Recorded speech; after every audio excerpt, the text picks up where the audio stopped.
Hi అండి. అందరికీ నమస్కారం. Welcome to my channel. ఈ వీడియోలో ప్రభుత్వ ఉద్యోగులకు జాక్‌పాట్ డీఏ పెంచుతూ ప్రభుత్వం ఉత్తర్వులు అంటూ అప్డేట్ రావడం జరిగింది. సో, దీనికి సంబంధించిన పూర్తి సమాచారాన్ని వీడియోలో తెలుసుకుందాము. వీడియో అయితే ఎక్కడ గాని స్కిప్ చేయకుండా ఎండ్ వరకు చూసేయండి. అప్పుడే ఇన్ఫర్మేషన్ పూర్తిగా అర్థమవుతుంది. అలాగే వీడియో చూస్తున్న ప్రతి ఒక్కరు వీడియోకి లైక్ చేయండి ఫ్రెండ్స్. ఈ వీడియోని తోటి ఉద్యోగ పెన్షన్ మిత్రులతో అయితే షేర్ చేయండి. కొత్తగా మన ఛానల్ చూస్తున్నవారు ఇంకా ఎవరైనా సబ్స్క్రైబ్ చేసుకోకపోతే వెంటనే మన ఛానల్ అయితే సబ్స్క్రైబ్ చేసుకోండి. సబ్స్క్రైబ్ చేసుకోవడం వల్ల నేను చేసే ప్రతి ఒక్క వీడియో మీ వరకు రీచ్ అవుతుంది. ఇక ఆలస్యం చేయకుండా వివరాల్లోకైతే వెళ్ళిపోదాము. ఫ్రెండ్స్, ఇక విషయానికి వచ్చినట్లయితే ప్రస్తుతం నిత్యావసర వస్తువుల ధరలు ఆకాశాన్ని తాకుతున్న తరుణంలో సామాన్య మరియు మధ్యతరగతి ఉద్యోగులపై పడుతున్నటువంటి ఆర్థిక భారాన్ని గుర్తించిన ప్రభుత్వం తన ఉద్యోగులకు ఒక భారీ ఊరట కల్పిస్తూ అద్భుతమైన తీపి కబురునందించింది. ప్రభుత్వ ఉద్యోగుల పాలిట ఇది ఒక నిజమైన జాక్‌పాట్ అని అయితే చెప్పవచ్చు. ఎందుకంటే వారి జీవన ప్రమాణాలను మెరుగుపరిచే దిశగా కరువు భత్యాన్ని, డీఎన్ఎస్ అలవెన్స్ పెంచుతూ అధికారిక ఉత్తర్వులు జారీ అయ్యాయి. ఈ యొక్క నిర్ణయం వెలువడిన వెంటనే రాష్ట్ర వ్యాప్తంగా ఉన్నటువంటి ప్రభుత్వ ఉద్యోగ వర్గాల్లో ఒక్కసారిగా హర్షాతిరేకాలు వ్యక్తమయ్యాయి. కార్యాలయాల్లో పండుగ వాతావరణం నెలకొంది. ముఖ్యంగా కర్ణాటక రాష్ట్ర ప్రభుత్వం తీసుకున్నటువంటి ఈ యొక్క నిర్ణయం వల్ల లక్షలాది మంది ఉద్యోగులు, ఉపాధ్యాయులు మరియు వారి కుటుంబాలకు నేరుగా ఆర్థిక ప్రయోజనం చేకూరనుంది. పెరుగుతున్న ద్రవ్యోల్బణం అంటే మార్కెట్‌లో వస్తువుల ధరలకు అనుగుణంగా ఉద్యోగుల కొనుగోలు శక్తి తగ్గకుండా ఉండటమే ఈ యొక్క డీఏ వెనుక ఉన్నటువంటి ప్రధాన ఉద్దేశ్యం. ఈ తాజా ఉత్తర్వుల ప్రకారంగా కర్ణాటక ప్రభుత్వం తన ఉద్యోగులకు కరువు భత్యాన్ని 1.5% 1.5% పెంచింది. అంటే ఇప్పుడు వారు పొందుతున్న కరువు భత్యానికి ఒక అదనపు శాతం తోడవుతుంది.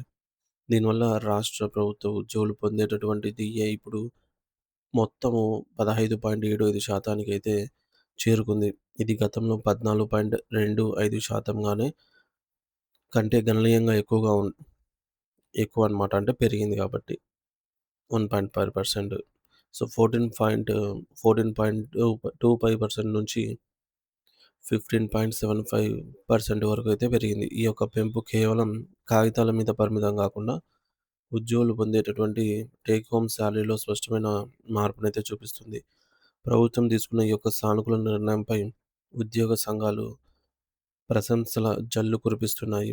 ఎందుకంటే ఆర్థిక మాధ్యమం మరియు బడ్జెట్ పరిమితులు ఉన్నప్పుడు ఉద్యోగుల సంక్షేమానికి బడ్జెట్ పరిమితులు, ఆర్థిక భారం ఉన్నా సరే ఉద్యోగుల సంక్షేమానికి పెద్దపీట వేస్తూ మొగ్గు చూపడం విశేషం ప్రభుత్వం.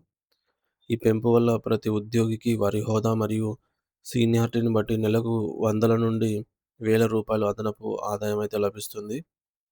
అయితే ఇప్పుడు ఈ పెంపు ఎప్పటి నుండి అమల్లోకి వస్తుంది అనే విషయాన్ని గనక చూస్తే ప్రభుత్వం చాలా స్పష్టమైన మార్గదర్శకాలను విడుదల చేసింది. 2024లో సవరించిన రివైజ్డ్ పే స్కేల్స్ 2024 ప్రకారం జీతాలు పొందుతున్న వారందరికీ ఈ పెరిగిన కరువు భత్యం జనవరి 1, 2026 తేదీ నుంచి జనవరి 1 నుంచి వర్తించనుంది. అంటే దీని అర్థం ఏమిటంటే, ఆ తేదీ నుండి ఉద్యోగుల వేతనాల్లో ఈ యొక్క మార్పనేది ప్రతిబింబిస్తుంది. కాబట్టి ఈ పెంపును లెక్కించేటప్పుడు ప్రాథమిక వేతనం బేసిక్ పే ప్రాతిపదికగా ఉంటుంది. ఇక్కడ ప్రాథమిక వేతనం అంటే ఒక ఉద్యోగి తన పదవికి సంబంధించిన వేతన స్కేల్‌లో పొందే అసలు జీతం అని అర్థము. దీనికి అదనంగా ఒకవేళ ఉద్యోగికి ఏదైనా వ్యక్తిగత వేతనం పర్సనల్ పే మంజూరై ఉన్నా, లేదంటే వేతన స్కేల్ గరిష్ట స్థాయిని దాటిన తర్వాత ఇచ్చేటటువంటి అదనపు ఇంక్రిమెంట్‌లు ఉంటే వాటిని కూడా కలిపి ఈ యొక్క 1.5% డీఏను వాటికి గూడా ఈ యొక్క డీఏ వర్తిస్తుందని ప్రభుత్వం క్లారిటీ ఇచ్చిందనమాట. కేంద్ర ప్రభుత్వ ఉద్యోగులకు గత ఏప్రిల్ నెలలో 2% డీఏను పెంచుతూ కేంద్రం ప్రకటించిన నేపథ్యంలో రాష్ట్ర ప్రభుత్వం కూడా అదే బాటలో పయనిస్తూ 1.5% పెంపును ఖరారు చేయడం అనేది గమనార్హం. రాష్ట్ర ఖజానాపై పడే ఆర్థిక భారాన్ని మరియు ఉద్యోగుల అవసరాలను సమన్వయం చేస్తూ ఈ నిర్ణయం అయితే తీసుకున్నారు. కేవలం ప్రస్తుత ఉద్యోగులకే కాకుండా తమ జీవిత కాలం అంతా ప్రభుత్వ సేవలో గడిపి పదవీ విరమణ చేసిన పెన్షనర్లకు కూడా ఈ యొక్క ప్రభుత్వం పెద్దపీట వేసింది. రాష్ట్ర సంగతిట నిధి నుండి పెన్షన్ పొందుతున్నటువంటి వృద్ధులకు వారి కుటుంబ సభ్యులకు, ఫ్యామిలీ పెన్షనర్స్‌కు, అలాగే ప్రభుత్వం నుండి ఆర్థికంగా సహాయం పొందుతున్న విద్యా సంస్థల పెన్షనర్లకి కూడా ఈ యొక్క పెంపు అనేది వర్తిస్తుంది. మరి వీరికి అందించేటటువంటి డీఎన్ఎస్ రిలీఫ్ కూడా 14.25% నుండి 15.75% పెరిగింది. దీనివల్ల వృద్ధాప్యంలో వారికి ఆర్థిక భరోసా అయితే లభిస్తూ ఉంది. అంతేకాకుండా ఈ డీఏ పెంపు పరిధిలోకి వచ్చేటటువంటి ఉద్యోగుల జాబితా చాలా పెద్దదిగా ఉంది.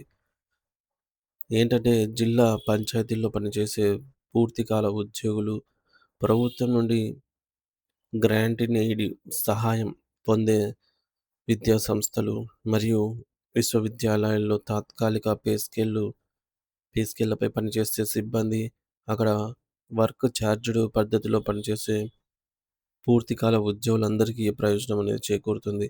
అంటే ప్రభుత్వ యంత్రాంగంలో అట్టడుగు స్థాయి నుండి పై స్థాయి వరకు అందరికీ జాక్‌పాట్ వర్తిస్తుంది. ప్రభుత్వం తీసుకున్న ఈ నిర్ణయం వల్ల రాష్ట్ర వ్యాప్తంగా ఆర్థిక చైతన్యం రావటమే కాకుండా ఉద్యోగుల పనితీరు మరియు నిబద్ధత కూడా పెరిగిందని ఆశించవచ్చు. ఒకవైపు ధరల పెరుగుదలతో సతమతమవుతున్న ఉద్యోగులకు ఈ అదనపు ఆదాయం ఒక రకమైన సంజీవనిలా పనిచేస్తుందనైతే విశ్లేషకులు అభిప్రాయపడుతూ ఉన్నారు.